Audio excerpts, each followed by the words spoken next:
स्काइज़ोफ्रेनिया भाई हेलो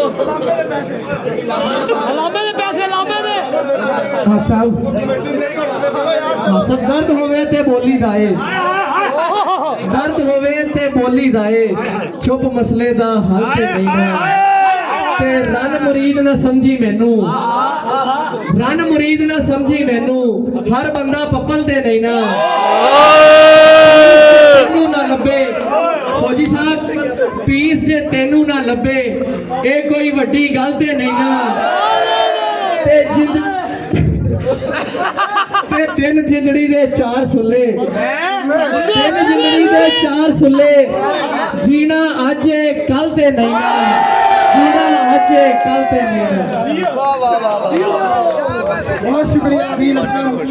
अपनी मसरूफियत में से वक्त निकाल कर आए।